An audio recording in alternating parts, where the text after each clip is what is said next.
प्रिय मित्रों नमस्कार। आज हम काव्य पाठ करेंगे भारत माँ सपूत करतार सिंह सराबा। मित्रों, मैं रोहताश गुप्ता कुरुक्षेत्र विश्वविद्यालय के जूलॉजी डिपार्टमेंट से रिटायर्ड प्रोफेसर, आजकल सेवा निवृत्त काल में काव्य सर्जन करना मेरे लिए मेरी जीवन शैली का एक अभिन्न अंग बन गया है। और मैंने बहुत सारी कविताएं, बहुत सारे कविता संग्रह अब तक सर्जन कर लिए हैं। उन्हीं में से जो आज हमारा काव्य पाठ है, भारत माँ सपूत करतार सिंह सराबा, ये मेरे विचारों की कविता में गीतमाला, मेरे विचारों की कविता में गीतमाला का ये जो कविता है, ये कविता संख्या 28 है, 28। मित्रों, इस कविता में तकरीबन 28 पद हैं, जिनको हम दो भागों में बांटेंगे, पहले में 14, दूसरे में 14। तो अब मैं आपके सामने एपिसोड 1 कर रहा हूँ। तो पहले पाठ के बारे में मैं आपको थोड़ा सा, जिससे कि हमें समझ में आ जाए। मैंने आपसे पहले भी कहा है कि मैं वैसे स्वतंत्रता संग्रामियों बारे कविता पाठ करता हूँ या कविता सर्जन करता हूँ जो अनजाने हैं आज की डेट में। 1947 में हमें आज़ादी मिल गई। हर 15 अगस्त को और 26 जनवरी को सरकारी कार्यक्रमों में, सरकारी रेडियो से और प्रेस हिंदी हो, इंग्लिश हो और क्षेत्र की वर्नाकुलर भाषाओं में हो, कुछ स्वतंत्रता संग्रामियों का खूब अच्छी तरह से व्याख्यान किया जाता है। जबकि ऐसे स्वतंत्रता संग्रामी जिनकी कथा सुन करके, कथा किस चीज़ की, जो उन्होंने भारत माता के लिए अपना बलिदान दिया, तो रोंगटे खड़े हो जाते हैं। और दूसरा ये भी मन में आता है कि वो कैसे संग्रामी थे, छोटी छोटी उम्र में फांसी पर चढ़ गए। उनका कितना हृदय विशाल था, वो कितना उनका व्यक्तित्व पराक्रमी था, या उनके मन में कितनी ज़्यादा ज्वाला जली हुई थी, या उन्होंने अपनी जो सोच है ना, सोच को एक तरह से तलवार बना लिया था। और वो कहते थे, मेरी सोच जो मैंने तलवार है, इसी तलवार से जो माँ भारती के पैरों में जंजीरें पड़ी हैं, उसी सोच से, उस सोच रूपी तलवार से काट दूंगा। उन्हीं में से एक थे हमारे, जैसे आज का जो पाठ है, भारत माँ सपूत करतार सिंह सराबा। आप अपने मन में टटोल को देखो कि मैं ये कहता हूँ, ये एक बहुत उत्कृष्ट, उच्च कोटि का महानतम स्वतंत्रता संग्रामी था जो फांसी के तख्ते पर चढ़ गया। पर क्या आपको उसके बारे में कुछ पता है? कभी नाम सुना है करतार सिंह सराबा? कभी नहीं सुना। ये सारा जितना भी साहित्य है, पढ़ने से पहले मेरे को भी नहीं पता था। तो मेरा वही एक वो है ध्येय है कि मेरे भारतवासी आज 2020 में कम से कम उनके नाम तो जान जाए, या उनके बारे में इतना तो पता लग जाए कि वे कौन से अनजाने महानतम स्वतंत्रता संग्रामी थे जो अभी तक भारतवासियों के सामने उनका जिक्र तक नहीं हुआ। उन्हीं के बारे में मैं कर रहा हूँ, करतार सिंह सराबा। अब इनके बारे में जो मैं 14 एक एपिसोड में पढ़ूंगा, 14 दूसरे में, लेकिन वो एपिसोड तभी समझ में आएंगे। सिर्फ 1 मिनट और लूँगा। करतार सिंह सराबा लुधियाना के पास एक पिंड था, उस पिंड के रहने वाले थे और बाप के अकेले बेटे थे। 1896 में इनका जन्म हुआ, लुधियाना से बहुत नज़दीक। और बाप के अकेले बेटे थे। बाप का, पिताजी महोदय का जल्दी देहांत हो गया। बाबा ने इनको पाला। उसके बाद में इनके चाचा इनको किसी काम से कि तुम मेरे साथ चल, उड़ीसा में वो काम करते हैं, उड़ीसा प्रांत में, वहाँ उड़ीसा में वहाँ ले गए। जब उड़ीसा में ले गए, उनके साथ कुछ रहे, वहाँ मन नहीं लगा, तो सब कुछ पढ़ाई वढ़ाई सब त्याग दी, त्याग के और स्वतंत्रता संग्राम में आ गए और वहाँ उड़ीसा से छोड़ करके वापस आ गए। तो अब जो इम्पोर्टेंट बात बताना चाहता हूँ वो ये है कि इन्होंने, भगत सिंह जी ने तो दुनिया भर का लिटरेचर पढ़ा, वो तो एक बहुत बड़े स्कॉलर थे। लेनिन का उन्होंने, आपको हैरानी होगी, लेनिन का दिन रात पढ़ के उन्होंने पता नहीं कितने वॉल्यूम्स थे, 100 से ऊपर, 100 वॉल्यूम्स भगत सिंह जी ने पढ़ लिए थे, उन्होंने लेनिन को पढ़ा, मार्क्स को पढ़ा, कार्ल मार्क्स को।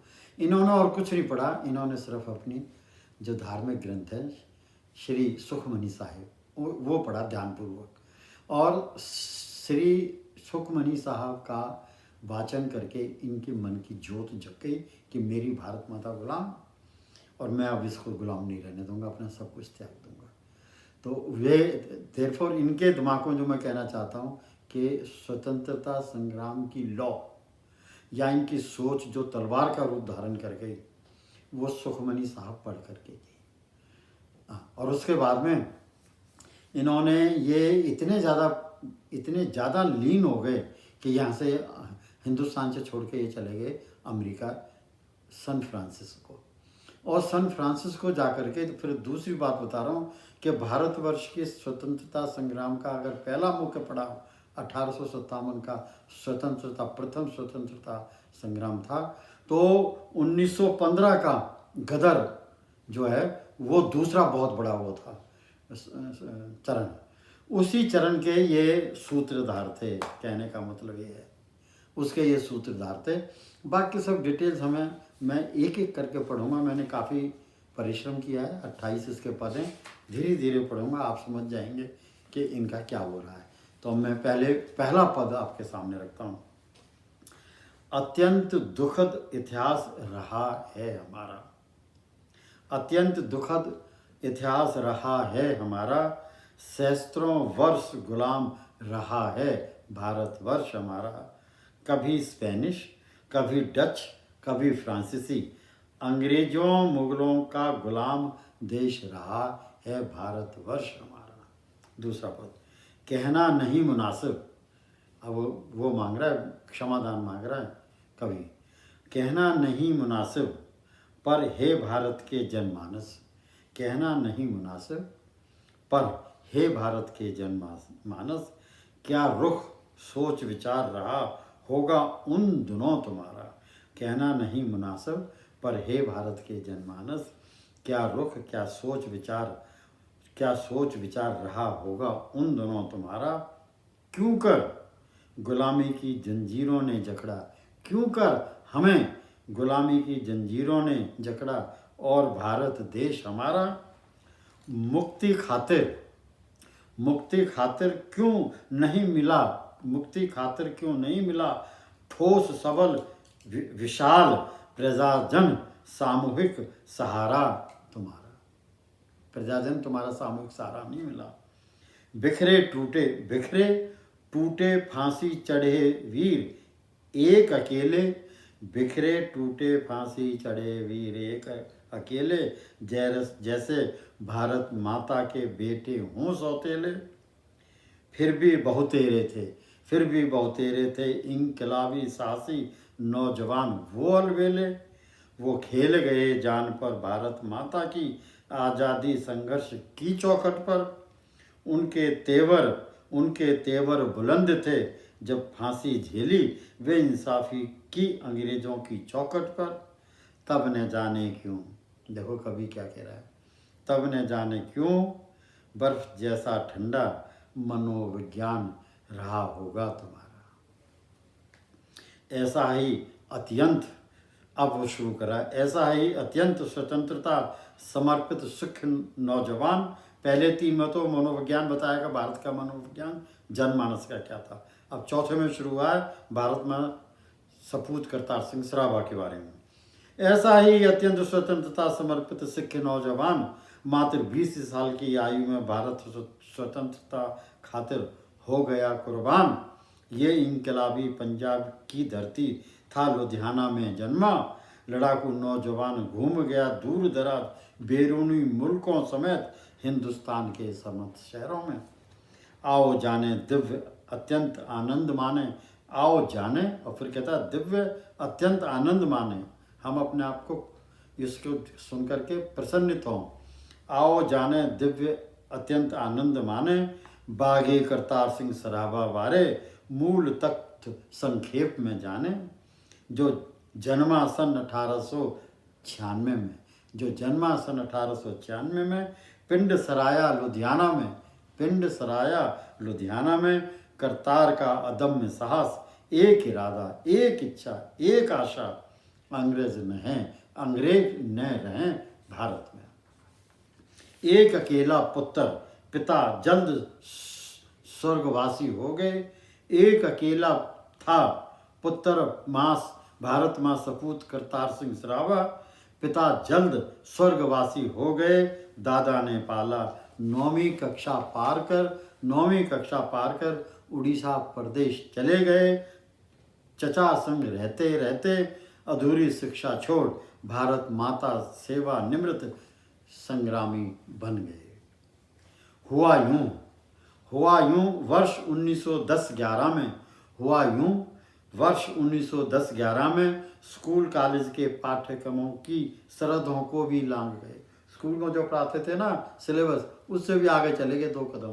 कैसे हुआ यूं 1910-11 में स्कूल कॉलेज के पाठ्यक्रम की सरहदों को भी लांघ गए। जब गुलाम भारत में राष्ट्रीय चेतना करवटें तो ले रही थी, देश प्रेम की, स्वदेश स्वाभिमान की किताबें सुखमनी मुँह जवानी बाँच गए। इस सुखद हादसे ने अंतरात्मा को जगा दिया। कुर्बानी की ज्योत जला, साहस के बारूद को सुपुर्द कुर्बानी कर दिया। ऐसी आग लगी तन मन में, आज़ादी खातिर करतार को अमेरिका पहुंचा दिया। सन 1912 में आ पहुंचा शहर सन फ्रांसिस्को परिसर में। कौन? करतार सिंह सराभा सन 1912 में आ पहुंचा शहर सैन फ्रांसिस्को में। विचार मग्न हो स्वयं से ही सवाल किया। जब वहाँ पहुँच गया, सिर्फ 16 साल का था, भाग करके वहाँ पहुँच गया, तो विचार मग्न हो स्वयं से ही सवाल किया, अपने आप से प्रश्न किया और डूब गया इंकलाबी सफ़र में। शांतिपूर्ण संघर्ष के कदम यदि हुए असफल, अपने मन में विचार कर रहा था कि शांतिपूर्ण चल रहा था, ढिचक हमारा स्वतंत्रता आंदोलन उन दिनों में, जबकि कब की बात है ये 1914-15 की। शांतिपूर्ण संघर्ष के कदम यदि हुए असफल, ये सोच रहा था कि अगर असफल हो गए, करतार सिंह सराभा को देखो कितना महान वो था, एक अकेला बंदा बैठ के सन फ्रांसिस्को में, सिर्फ 16 साल का, और भारत माता की आज़ादी के संघर्ष के जो इंजन चल रहा था हौले हौले, उसके बारे में सोच रहा है कि अगर हौले हौले चलते रहा तो क्या होगा। तो उसी के बारे में कवि क्या कहता है, शांतिपूर्ण संघर्ष के कदम यदि हुए असफल, भारत को आज़ादी कैसे मिलेगी, कैसे होगा हमारी आज़ादी का संघर्ष सफल। बताओ, उसको यही फिक्र खा गया। और बाकी यहाँ जो करोड़ों हिंदुस्तानी थे वो अपना खूब बढ़िया गृहस्थी जीवन जी रहे थे। यहाँ मिल मालिक भी थे, इंजीनियर भी थे, व्यापारी भी थे, डॉक्टर भी थे, हैं जी, प्रोफेसर भी थे। ये थोड़ी नहीं थे उन दोनों में, सब मौज कर रहे थे। और एक 16 साल का बच्चा जिसका नाम था करतार सिंह सराभा, 16 साल की उम्र में बिना पढ़ा लिखा, बिना माँ बाप के, और अमेरिका के सन फ्रांसिस्को में बैठा बैठा फिक्र कर रहा है कि भारत माता का क्या होगा। अब देखो 10वीं में पढ़ते हैं 10, और ज़्यादा ना वक्त लिया। जब उसको बहुत ज़्यादा फिक्र हो गया तब क्या किया उसने, कभी कह रहा है, और ज़्यादा ना वक्त लिया, नहीं प्रस्तावित किया भारी जोखिम वाला प्रथम कदम, सादगी से हिंदुस्तानी श्रमिकों का गठन किया। देखिए ध्यान से सुनो, उसने को कोताहुल होके कोई एक बहुत मेजर स्टेप नहीं बताया, अन्यथा उसने वहाँ गदर पार्टी बनाई धीरे धीरे करके। तो उसी के बारे में कह रहा, और ज़्यादा न वक्त लिया, नहीं प्रस्तावित किया भारी जोखिम वाला प्रथम कदम, सादगी से हिंदुस्तानी श्रमिकों का किया गठन। बागियों का बगीचा कारवां बनता चला गया, बागियों का बगीचा कारवां बनता चला गया, शनै शनै शुरुआती सफ़र यूँ हुआ सफल। करतार सिंह की फुर्ती चुस्ती देखो, करतार सिंह की फुर्ती चुस्ती देखो, देखो उसके इरादों का फुर्तीला क्रियान्वयन। सन 1912 में ही संगठन बना, कार्य समिति भी बना दी, समिति की प्रथम मीटिंग भी बुला ली। इरादे वायदों की निशानदेही भी कर दी। कितना क्विक था। फिर आगे 12वां, इस मात्र 16 साल के समर्पित सपूत के तेवर देखो। अब वो कह रहा कवि कि इस करतार सिंह सराभा मात्र 16 साल के समर्पित सपूत के तेवर देखो। समिति सदस्यों से तन मन धन, उसने क्या कहा, समिति सदस्यों से तन मन धन न्यौछावर होने की सौगंध दिलवा दी। अत्यंत प्रभावशाली गदर नामक पत्र का भी छपवा दी। यूं भारत माता को आज़ाद कराने की संपूर्ण तहरीर ही लिखवा दी। स्वयं संपादकीय मंडल सदस्य बन, स्वयं अब ये जो गदर नाम की पत्रिका निकली ना, उसका संपादक मंडल में भी इसने अपना नाम रखा, जिससे कि वो हौले हौले ना चले, ढिचक ढिचक। स्वयं संपादकीय मंडल सदस्य बन, आंदोलन की रूह में माँ भारत की आत्मा बसा दी। संगी साथियों का मार्गदर्शन कर, सबके कदमों में रफ्तार, बाहों में शक्ति की आग जला दी। बहुत बढ़िया। 14वां, अमेरिका में भारत संग्राम परियोजन की अपने कौशल नेतृत्व से दशा दिशा बदल दी। अमेरिका में भारत संग्राम परियोजनों की करतार सिंह सराभा ने अपने कौशल नेतृत्व से दशा और दिशा बदल दी। युगांतर नामक आश्रम पीठ स्थित सन फ्रांसिस्को में एक और पत्रिका गदर की गूंज करतार ने शुभारंभ कर दी। 2 निकाली पत्रिकाएं, इतना ज़्यादा दिमागी बंदा, 9 क्लास पढ़ा हुआ। एक तो पत्रिका निकाली गदर, और दूसरी में सन फ्रांसिस्को में ही एक और संस्था बनाई, और संस्था का नाम रखा युगांतर आश्रम पीठ। और युगांतर आश्रम पीठ से भी एक और पत्रिका निकाली, और उस पत्रिका का नाम रखा गदर की गूंज। और इस पहले एपिसोड का अंतिम 15वां पद पढ़ रहा हूँ मैं। करतार के कारनामों की शक्ल सूरत थी न्यारी, अंग्रेजों पर भारी। यह करतार के कारनामों की शक्ल सूरत थी न्यारी, अंग्रेजों पर थी भारी। सन 1914 में जब पापी काम गाटा मारू जलियान प्रकरण ने, एक नाम सुना होगा, नहीं सुना तब सुन लो, कि काम गाटा मारू जापानी जहाज इन्होंने किराए पर लिया था। तो उस काम गाटा मारू जलियान मीन्स पानी का जहाज, तो उसके बाद 1914 में लिया था, और वो उससे सिंगापुर से होते हुए कलकत्ते आना था। और ये कलकत्ते में आके क्या हुआ कि जब उनको पता लग गया अंग्रेज़ों को कि इसमें बारूद लदा हुआ है, और इसमें सैकड़ों वो सेनानी हैं जो गदर पार्टी के मेंबर है और हमारे पर अटैक करेंगे, उन्होंने इस काम गाटा मारू जलियान को कलकत्ते से ही वापस भेज दिया सन फ्रांसिस्को। तो उसके बारे में ये पता होना आपको जरूरी था। उसी के बारे में क्या कह रहा कवि, करतार के कारनामों की शक्ल सूरत थी न्यारी, अंग्रेजों पर पड़ी भारी।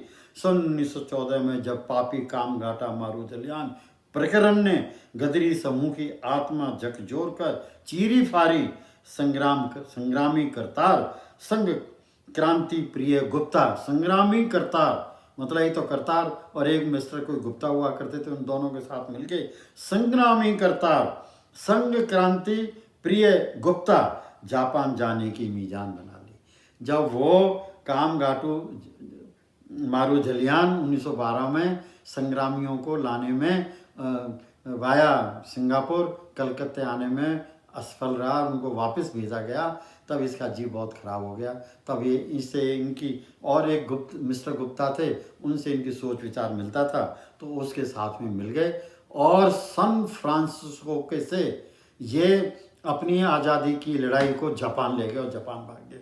तो प्रिय मित्रों, मैंने अब आपके सामने 15 वो पढ़ दिए पद, किसके, भारत माँ सपूत करतार सिंह सराभा। मैं इसी के तुरंत बाद आपको फिर एपिसोड 2 में बाकी के 14 और पढ़ूंगा। धन्यवाद।